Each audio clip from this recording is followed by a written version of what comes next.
Na bila shaka mpenzi mtazamaji, popote ulipo, ni matumaini yangu ya kwamba umeshinda vyema salama salimini. Nakaribisha sana katika mtandao wangu wa YouTube channel Wandunga KTV, Hope We Build Together. Mahali uliopo, mahali ambapo umeketi, unapotembea, unaposikia sauti hii hewani, nakaribisha usiondoke. Leo hii nakuandalia makala maalum, mahubiri ambayo yalihubiriwa miaka iliyopita, lakini sasa nimeona kwamba niyarejeshe hewani. Na hewani hii kurejea ya mahubiri haya tatoka bure, tubarikiwe pamoja.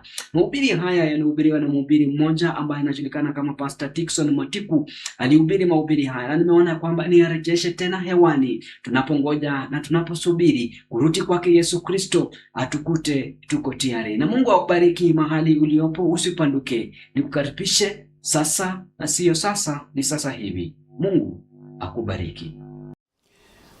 Somo letu ambalo linaitwa ni tabia ya wengi wetu lakini ni hatari kiroho. Kichwa cha somo kinasema ni tabia ya wengi wetu lakini ni hatari kiroho. Mathayo 23 tulisoma fungu la 28, lakini napenda nianze juu kidogo, nianze kusoma fungu la 25. Mathayo 23 fungu la 25, nitasoma mpaka fungu letu kuu. Maandiko yanasema, ole wenu waandishi na Mafarisayo, wanafiki. Kimsingi katika sura hii ya 23 neno mnafiki limerudiwa mara 8. Ole wenu waandishi na Mafarisayo, wanafiki, kwa kuwa mnasafisha nje ya kikombe na chano, na ndani yake vimejaa unyang'anyi na kutokuwa na kiasi. Fungu la 26 linasema, ewe Farisayo kipofu, safisha kwanza ndani ya kikombe ili nje yako nayo ipate kuwa safi. Fungu la 26 lina ujumbe mzuri sana kwetu. Lakini 27 anasema, ole wenu waandishi na Mafarisayo, wanafiki, kwa kuwa mmefanana na makaburi yaliyopakwa chokaa, lakini siku hizi yanapigwa vigae kwa nje. Nayo kwa nje yanaonekana kuwa mazuri, bali ndani yamejaa mifupa ya wafu na uchafu wote. Ndipo fungu letu kuu linasema, vivyo hivyo ninyi nanyi kwa nje mwaonekana na watu kuwa wenye haki, bali ndani mmejaa unafiki na maasi. Tuombe. Mungu wangu, nakusihi uje uzungumze na watu wako. Naomba nife, wewe uwe hai katika mwili huu. Gusa ubongo huu na uweze kuzungumza na mimi na sisi. Lengo ni wewe Bwana, tuweze kukucha na kuishi maisha yanayokupendeza wewe.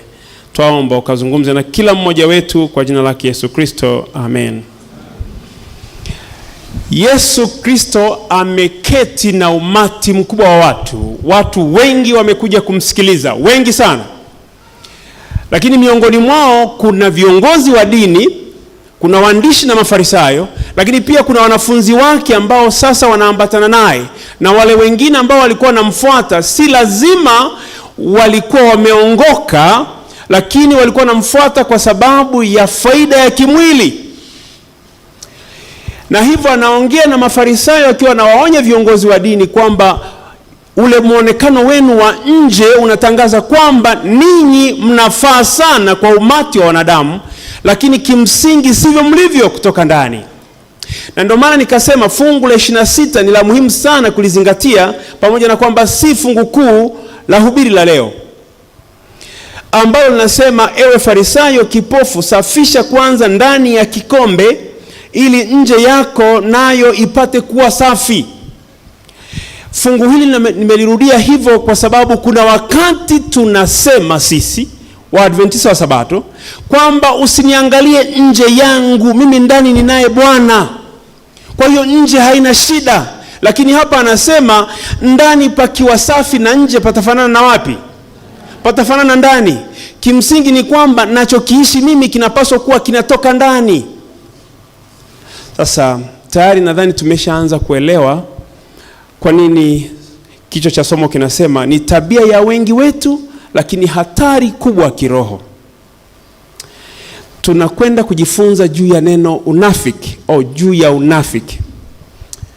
Katika kamusi inayoitwa Webster, maelezo ya neno mnafiki ni kwamba ni kuwa kile ambacho sicho.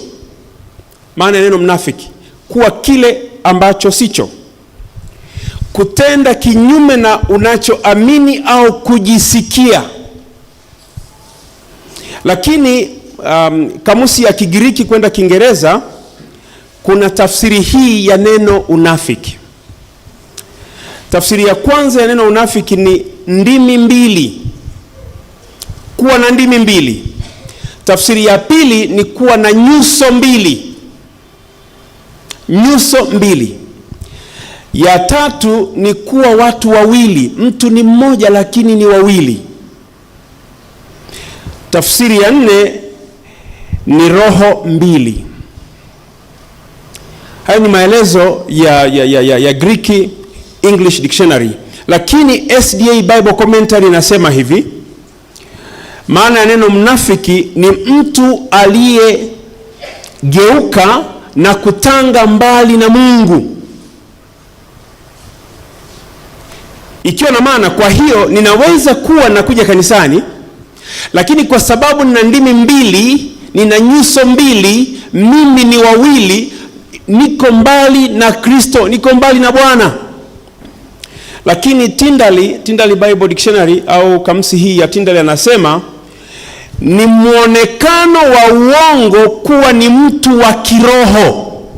Sasa hapo ameleta nyumbani, ameleta kuhusiana na mambo ya kiroho. Ameacha tu kusema kwa ujumla kwamba ni muonekano, namna mtu anavyoonekana, kwamba anaonekana hivi lakini yuko tofauti. Hapa amekuja akasema ni muonekano wa uongo kuwa wewe ni mtu wa kiroho, mimi ni mtu wa kiroho. Kwa hiyo tunaangalia jambo hili linalohusiana na unafiki, ambalo linaonekana mara 8 katika sura moja tu, mara 8.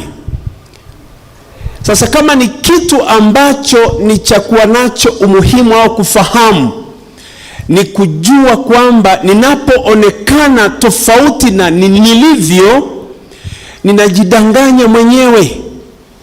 Na kwa mambo yale ambayo tutayaona hapa na kuyazungumza, tutaelewa wazi kabisa kwa nini ni muhimu kuamua kitu kimoja. Kuamua kutokuwa na nyuso mbili, kuwa na uso mmoja. Kuamua kuwa na ulimi mmoja, sio ndimi mbili.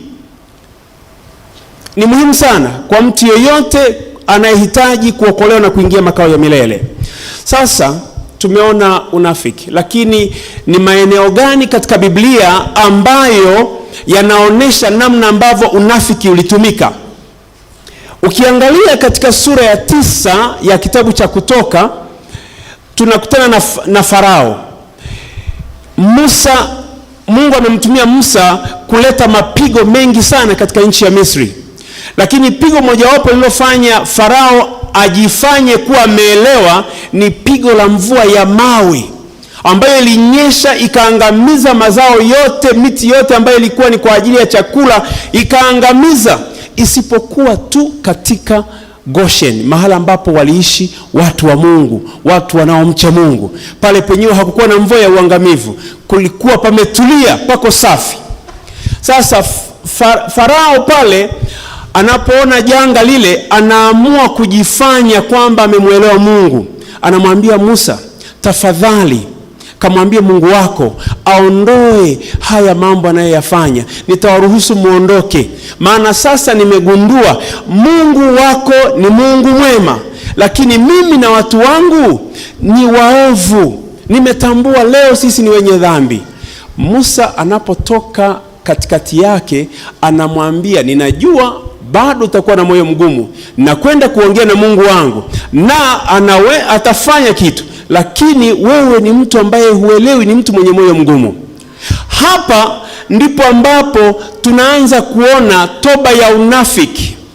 toba ya nje ya kumuonesha Musa kwamba Farao alikuwa amemwelewa Mungu. Lakini ukishuka chini katika sura hiyo ya 9, mafungu yanayofuata, baada ya kuwa Mungu ameingilia kati na amezuia mapigo yasiendelee, amesimamisha ile mvua ya mawe, Farao akawa na moyo mgumu. Rafiki zangu, ni rahisi kuja hapa mbele ya mchungaji, mbele ya mzee wa kanisa, mbele ya uongozi wa kanisa, na kuja kuonesha kwamba nina toba, nimemsikia Mungu amenionya, nimemsikia. Lakini kumbe ni kwa sababu wito umetolewa wa kumba, njooni, tokeni mbele. Sasa nikibaki kwenye kiti nitaonekanaje? Kwa hiyo na mimi natoka na wewe unatoka, tunakuja mbele za Mungu kwamba tumekuja, tuna toba ya kweli. Lakini kumbe ni maonesho kwa aliyetuita. Kumbe ni toba ya kinafiki.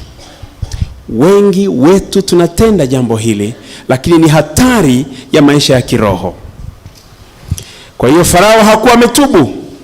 Alikuwa tu anamchezea Musa na anamchezea Mungu. Lakini ukiangalia katika Zaburi 62 fungu la 4, kwa sababu ya muda hatafungua hizo Biblia, mtasoma nyumbani, anasema hapa, kwa vinywa vyao hubariki, lakini kwa mioyo yao hulaani.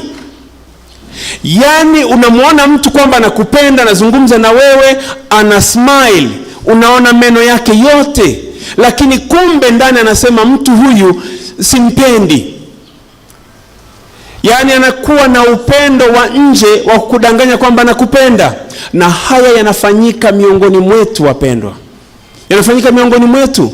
Na ndio maana ndoa zinavunjika, watu wanagombana katika mahusiano, tena mahusiano ambayo yamefanyika ndani ya kanisa. Watu wamefungiwa ndoa ndani ya kanisa, lakini kumbe wanapofungiwa ndoa bado kuna ndoa nyingine inaendelea. Kwa hiyo hapa unasema nakupenda wewe sana, nakupenda sana, nakuheshimu sana, nakupenda wewe, lakini kumbe si kweli. Na kwa kuwa huyu naye mdanganya kwamba unampenda, hana roho wa kuona upande wa pili, naye anajua kwamba ndiye anayependwa. Kumbe sivyo. Upendo wenye unafiki. Haya tunayafanya sisi Waadventista wa Sabato pia, si wengine wowote, hata sisi tunayafanya, lakini ni hatari kwa maisha yetu ya kiroho. Zaburi 28 fungu la 3 anasema, huwaambia jirani zao maneno ya amani, lakini mioyoni mwao mna madhara. Ninamfikiria jirani yangu madhara, lakini ninapokutana naye namwambia ni amani, maneno mazuri namwambia jirani yangu, lakini kwa kweli ndani yangu mimi namuwazia maovu au mabaya.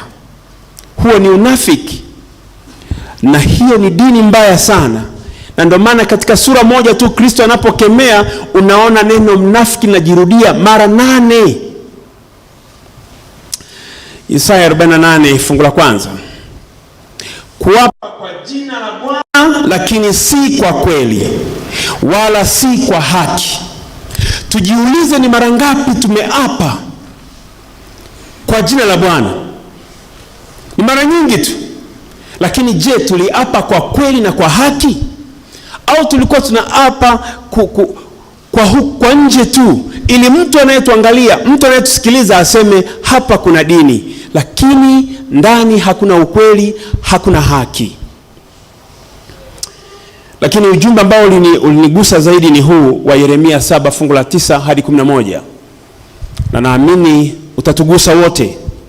Ukienda ukasoma hilo fungu utaona wakati wa Yeremia, wakati huo akiwa nabii, akitumwa kupeleka maneno ya Mungu kwa watu wa Mungu, kulikuwa na waumini ambao walikuwa wezi, walikuwa wauaji, alafu anasema walikuwa wazinzi, anasema walikuwa wanaapa kwa uongo, lakini mwisho wake walikwenda kusali. Walifanya yote hayo ambayo sio mema, yote hayo ambayo ni mabaya, lakini bado walikwenda kusali. Manake ni kwamba ilikuwa ni tabia yao kufanya hayo, lakini pia wanakwenda kusali. Watu wa ndimi mbili, watu wa nyuso mbili, watu ambao wanasema hiki lakini wanaishi hiki, hao ndio tunaitwa wanafiki kama tuna maisha hayo. Sasa maisha haya yalikuwa na watu wa Mungu pia. Manabii walikuwa miongoni mwao, kulikuwepo na makuhani, kulikuwepo na viongozi wa dini wa aina zote, kulikuwa na vyuo vya kufundisha dini, lakini bado watu walifanya mambo tofauti na yale ambayo walikuwa wanapaswa kuyafanya. Halafu walikwenda kusali. Ajua nimefanya kazi mahali ni mpaka nikawa nasema labda mimi ndo namuelewa Mungu vibaya, au nina imani ambayo sio nzuri, kwamba mtu anachukua dawa ambayo imepita muda wake anampa mgonjwa, halafu anachukua ile ya mgonjwa ambayo haijapita muda wake anapeleka kwenye kibanda chake, halafu anasali.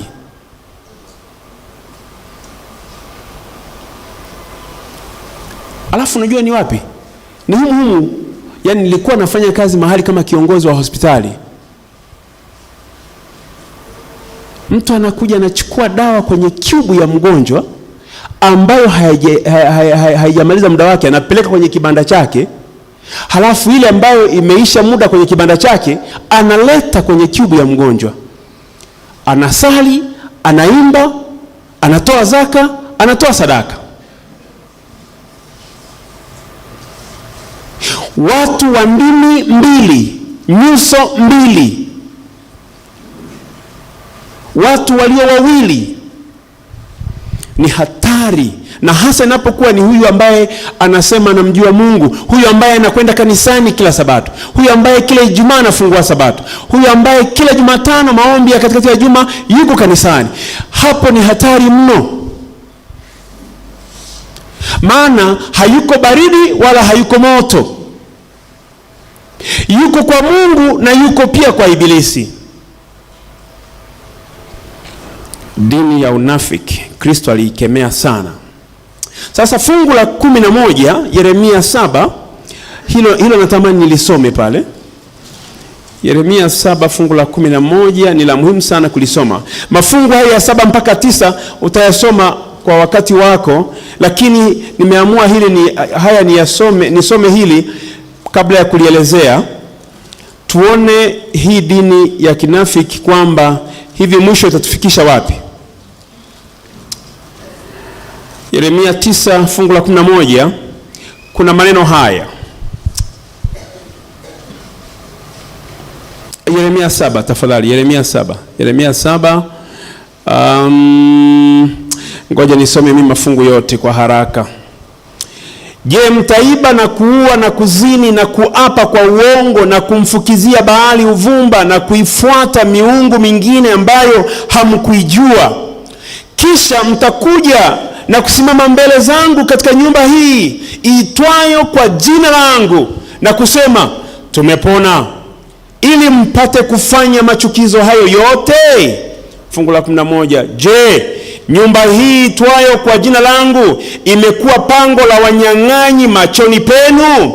Angalieni, mimi nimeliona jambo hili, asema Bwana. Wakati walipokuwa wakifanya mambo ya wizi na unyang'anyi na uuaji na kumwapa Mungu kwa uongo, Mungu anasema nimeliona jambo hilo.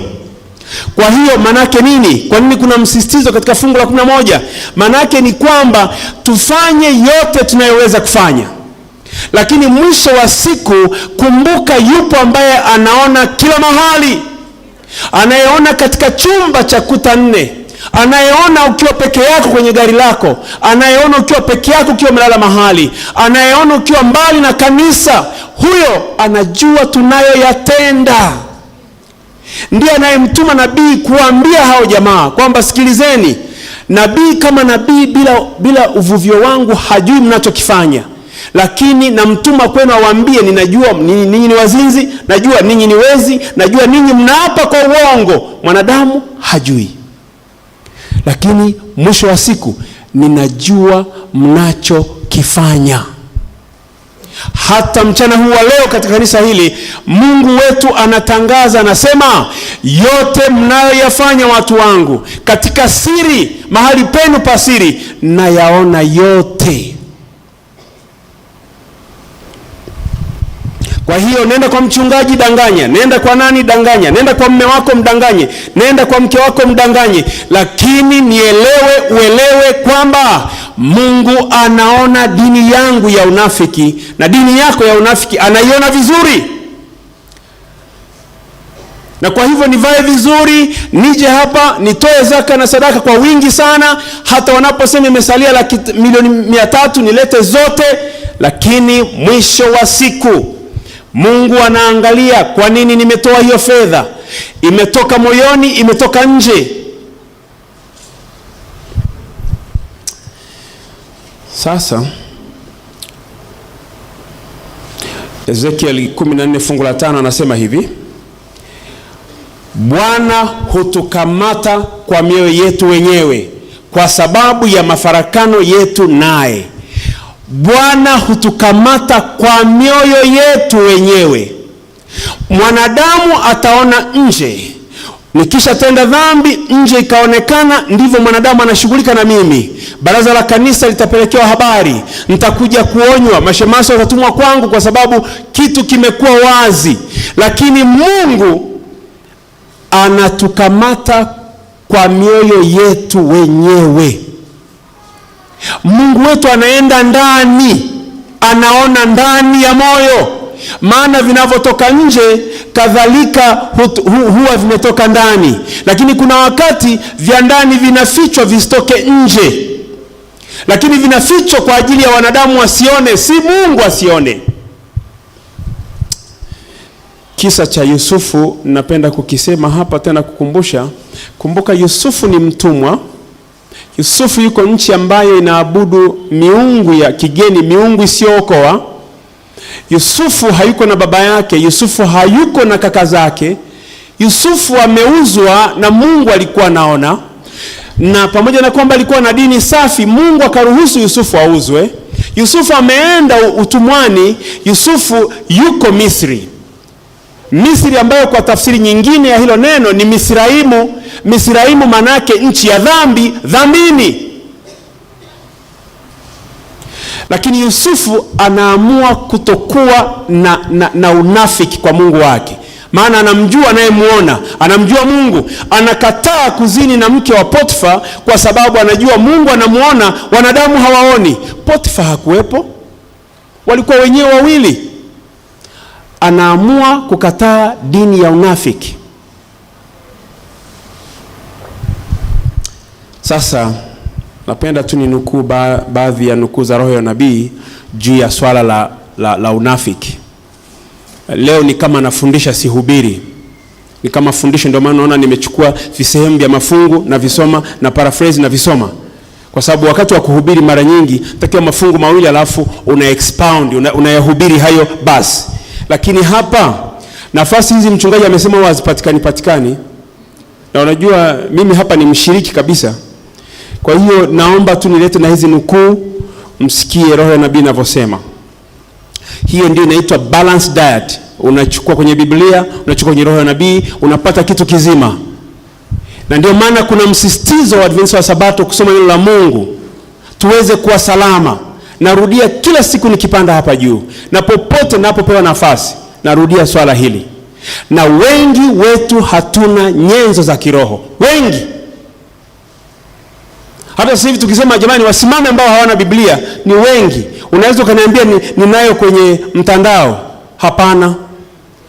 Hata kama ukiona kwenye mtandao unahitaji hii. Sasa roho ya nabii katika kitabu cha Matendo ya Mitume wanaita Acts of the Apostles, ukurasa wa 72 paragrafu ya kwanza, anaeleza kile kisa cha Anania na Safira kutaka kupata faida 3. Walileta sehemu ya kila ambacho walikuwa wamepanga kwamba watamtolea Mungu. Sio chote walicholeta, walileta sehemu yake. Kwa nini? Walipoweka pamoja wote walipata kwenye hicho chungu kimoja, walikula wote. Kwa hiyo Anania na Safira wakasema tupeleke hiki ili tupate na kule, halafu tuhifadhi hiki tupate faida ya huku. Halafu mwisho wa siku pia jambo la 3 waliolitaka kwa utoaji wao ule ni heshima, kwamba tukipeleka hiki tutapata heshima, halafu tutashiriki kukila pia. lakini kale kengine tumekahifadhi mahali. Kila ambacho walikuwa wameahidi kumtolea Mungu hawakupeleka chote. Dini ya unafiki hiyo. Lakini Roho wa Mungu akamfunulia rafiki yetu Petro, akatoa hoja ya ajabu na watu wale wakaangamia pale. Anasema nabii hivi: Mungu anachukia unafiki na uongo. Katika paragrafu ambayo nimeitaja, Mungu anachukia unafiki na uongo. Lakini paragrafu ya 73, ukurasa wa 73 wa kitabu hicho cha Acts of the Apostles, anasema kisa cha Anania na Safira ni ushahidi kuwa Mungu hawezi kudanganywa, na kuwa ni onyo kwa kanisa ili liwaongoze watu kuacha kujifanya na unafiki. Kwamba tunapaswa kuongozana kuacha dini ya unafiki, kwa sababu dini ya unafiki haitatufikisha popote. Tutaangamia na dini ya maonesho. Lakini pia kinachotakiwa unapoendelea kujifunza somo hili ni kwamba imarisha ndani ili matunda yawe matunda mema.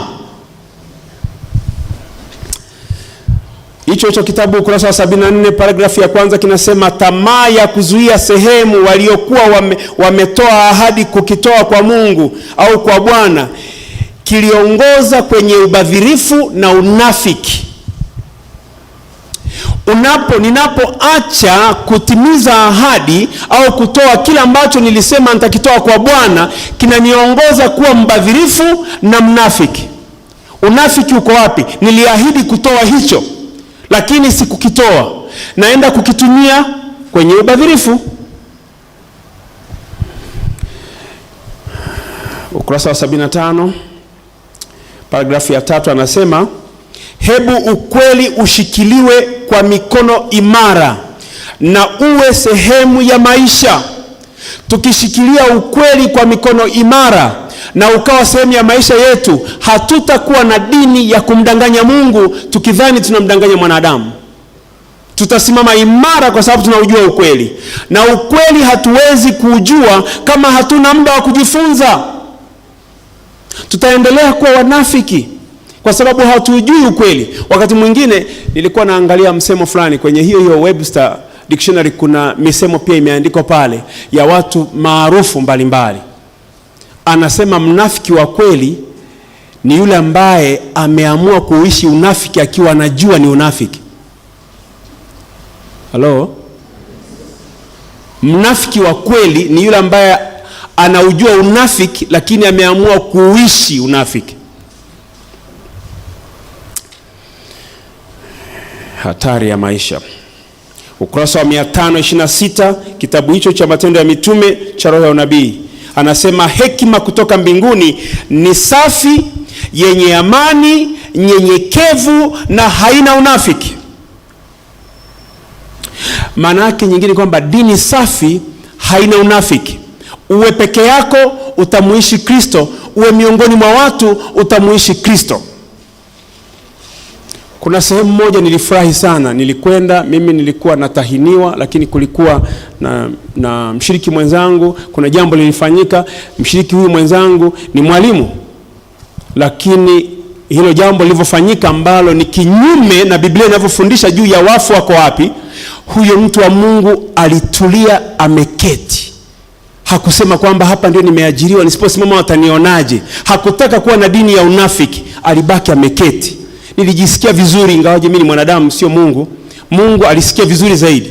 Lakini mimi niliona kwamba hata hapa kuna mtu wa Mungu mwaminifu.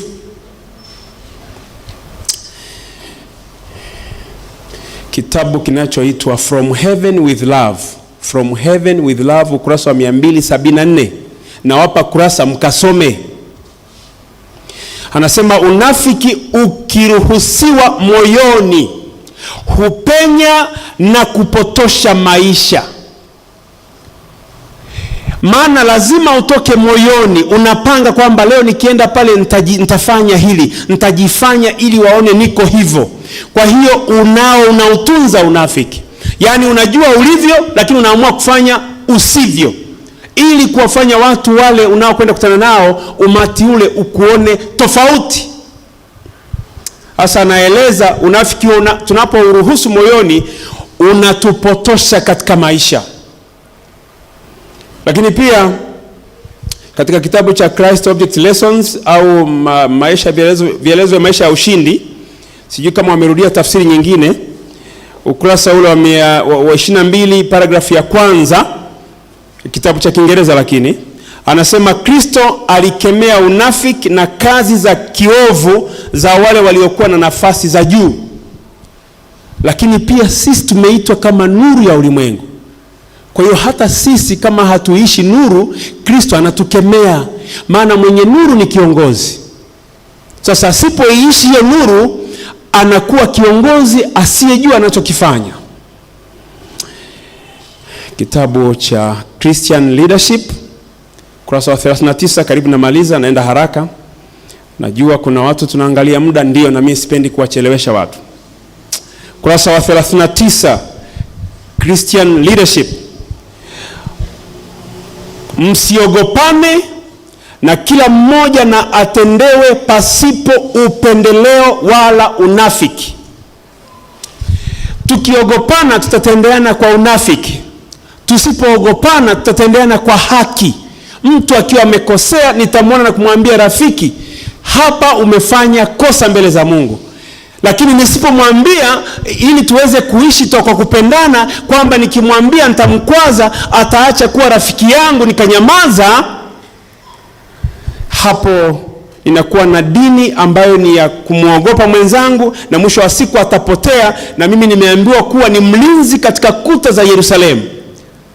Kwa hiyo nisipomwambia mwenzangu dhambi yake ambayo naona anaendelea nayo, nikanyamaza kwa sababu nataka tuwe marafiki, hiyo ni dini ya unafiki. Na ikisha kuwa hivyo, mwisho wa siku tunaangamia wote wawili. Msiogopane, mwambiane ukweli. Dini ya kweli hiyo. Kitabu kinaitwa Cole Porter Evangelist, kurasa 46 paragrafu ya kwanza. Anasema njia zao hazijafichwa kwa Bwana, ingawaje zaweza kufichwa kwa rafiki zao, hata wazazi wao waweza kufichwa. Hapo anazungumza juu ya mnafiki, kwamba njia ya mnafiki haijafichwa kwa Mungu, lakini yaweza kufichwa kwa wazazi wao, yaweza kufichwa kwa wanadamu wenzao, si kwa Mungu, rafiki zangu. Kwa hiyo kama nina dini ya unafiki, kama nahitaji kuokolewa, kama nahitaji kwenda makao ya milele, hiyo dini ingekufa leo maishani mwangu, ingekufa leo maishani mwako, utakuwa salama, nitakuwa salama. Timotheo wa kwanza 4 fungu la kwanza hadi la pili, lakini mimi napenda fungu la pili zaidi. Timotheo wa kwanza 4:1 hadi 2, lakini hapa nitanukuu la pili. Asema, kwa unafiki wa watu wasemao uongo, wakichomwa dhamiri zao wenyewe. Unajua, ninapomwambia mke wangu kwamba nilikuwa Sakina, lakini kimsingi nilikuwa Sanawari au nilikuwa Moshi, manake ni kwamba mimi nitachomwa moyo wangu, maana ule uongo na ufahamu mimi, yeye hajui uongo wangu. Yeye hatachomwa moyo wake, lakini moyo wangu utaguswa, maana Roho wa Mungu bado hajaondolewa, bado anasihi. Kwa hiyo nitauona uongo katika moyo wangu, uongo niliosema. Nitachomwa moyo wangu. Na unajua, ikiwa hivyo, kabla sijapitiliza nikakosa kuonywa na Mungu na Roho wake, lazima Roho wa Mungu atanikumbusha kwamba hii ni dhambi. Hiyo ni lazima tu, Roho wa Mungu atasema.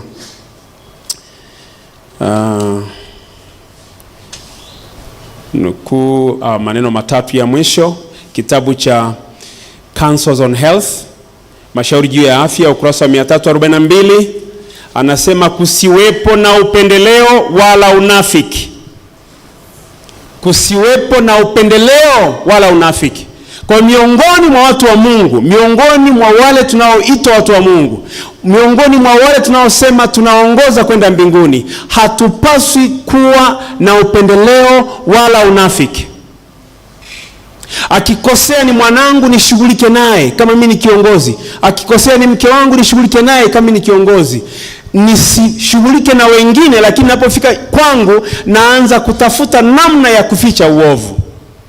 Kwa mambo ya kiroho lazima tutende haki, na ndipo tutaweza hata kutenda haki kule nje na kwa wengine. Sasa ukurasa wa 373, kitabu kinaitwa From Eternity Past. Anasema unafiki ni mbaya kuliko uasi wa waziwazi na dini ya nje ya kimtindo. Halo? Unafiki ni mbaya kuliko uasi wa waziwazi na dini ya nje ya kimtindo. Mtu anayefanya uasi waziwazi, huyo amekuwa baridi kabisa, hata anaweza akasaidiwa. Lakini hii dini ya unafiki ni mbaya, kwa sababu si rahisi mwanadamu mwenzako ambaye ndiye ametumwa kwako kujua kwamba unajifanya ili akusaidie, kujua kwamba ninajifanya ili anisaidie. Kwa hivyo unaweza ukaona kwa nini roho ya unabii inasema uasi wa waziwazi ni bora, ni afadhali kuliko dini ya kinafiki. Jamani, mambo haya yanakuja kwetu, tunayasikia. Sasa fungu Ezekiel 33 fungu la 31, Ezekiel 33 fungu la 31 anasema, nao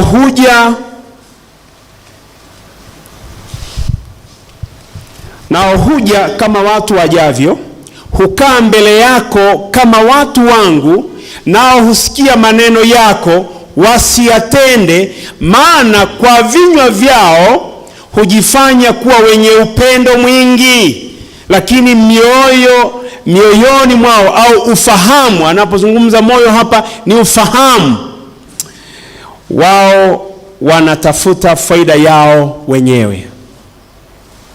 Huja kama watu wangu wanavyokuja, hukaa na kusikiliza maneno yao. Yaani anaongea na nabii, anamwambia hawa watu huja na kukusikiliza, lakini kimsingi maneno nayowaambia hawayatendi. Sasa wito, Isaya 1:18 na 19 anasema, haya njooni tusemezane, asema Bwana, dhambi zenu zijapokuwa nyekundu sana, zitakuwa nyeupe kama theluji, zijapokuwa nyekundu kama bendera, zitakuwa kama sufu. Kama mkikubali na kutii, mtakula mema ya nchi. Rafiki zangu, nani ambaye anaweza kusema mchana huu kwamba hajawahi kuwa mnafiki? Sisi sote tumekuwa wanafiki. Na nimesema sisi sote, sijasema ninyi nyote. Sisi sote tumekuwa wanafiki. Kwa njia moja ama nyingine tumekuwa wanafiki. Tumetenda unafiki.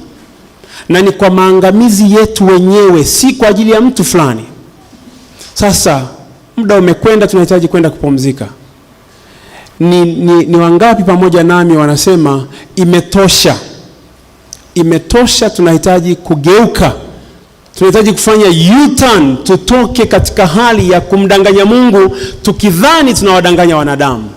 Tutoke katika hali ya kuwa na nyuso mbili, tuwe na uso mmoja tu. Iwe ni katika giza, uso huo huo; iwe ni katika nuru, uso huo huo. Tubadilike, tuwe mtu mmoja, mtu huyo huyo katika nuru, mtu huyo huyo katika giza. Ni wangapi pamoja nami wanasema imetosha? Tunahitaji kuwa mmoja, tunahitaji kuwa na uso mmoja, tunahitaji kuwa na roho moja. Na leo tunataka kujitoa kwa Bwana ili afanye muujiza katika maisha yetu, alete badiliko katika maisha yetu. Tuache dini ya unafiki. Kama wapo, tutasimama tuimbe wimbo 150. Naam, ni matumaini yangu kwamba tumejifunza wote. Tumejifunza jambo moja ama jambo lingine. Leo hii mahubiri haya yamekuwa mazuri sana, mahubiri ambayo yamekuwa na mafundisho muhimu katika maisha yetu kama Wakristo. Na tumeona kwamba ni tabia ya wengi wetu, lakini ni hatari kiroho. Wacha nione yale ambayo umejifunza pia wewe. Ni nini ambacho umejifunza? Tuma arafa yako fupi katika sehemu ile ya kutuma arafa, yani comment section, na Mungu awabariki mahali uliopo. Uendelee kubarikia pamoja ninapoendelea kuweka mahubiri haya ama tangazo lolote lile, tuendelee kubarikia pamoja. Mungu awabariki, usipanduke, uendelee kusubiri tunapopeperusha hewani, uwe wa kwanza kutazama na kuponyeza alama ya subscription, na Mungu akubariki. Langu jina ni Kelvin Wandunga, sina budi bali ni kuhitimisha makala haya. Tupatane tena siku nyingine hewani.